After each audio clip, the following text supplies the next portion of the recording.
పంజాబ్ లో కూడా ఈరోజు పేపర్ లీక్ అయింది. నేను ఈరోజు చూసాను. దగ్గర అవును. దగ్గర అవును. పంజాబ్‌లో లీక్ 450 అయింది. ఫార్మా ఆఫీసర్స్ పోస్ట్స్ కోసం 7,000 మంది 7,000 మంది దీనికి అప్లై చేసుకున్నారు. 7,000 మంది దీనికి అటెండ్ అయ్యారు. అయితే హైటెక్ కాపీతో పేపర్ లీక్ చేశారు వీళ్ళు. ఏదైతే ముందు ఒక పెన్ కాపీతో ఉంటుందో దాంతో ఫోటో తీసి పేపర్ లీక్ చేసే మాఫియా వాళ్ళు ఉంటారు కదండి, వాళ్ళు కాల్ సెంటర్ కి ఈ పేపర్ అనేది పంపించారు. అక్కడి నుంచి ల్యాన్సర్లు అన్ని బ్లూటూత్ ద్వారా లైవ్ లో వచ్చాయి. ఇవన్నీ కూడా డివైస్ ని ఈ షూస్ లో, అండర్వేర్స్ లో, వీటిలో పెట్టుకుని చాలా మంది కాపీ కొట్టారు. మరి పంజాబ్ లో ఉన్నది ఎవరండి?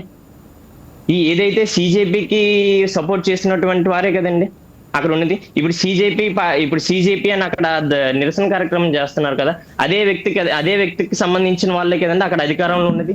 మరి దానికోసం మాట్లాడట్లేదు ఎవరును. అంటే అక్కడ జరిగింది ఇప్పుడు కేంద్ర ప్రభుత్వ పరిధిలో జరిగింది, అందుకనేసి మొత్తం అందరూ కేంద్రం సంబంధించినటువంటి దాని మీద అందరూ వెళ్ళిపోతున్నారు.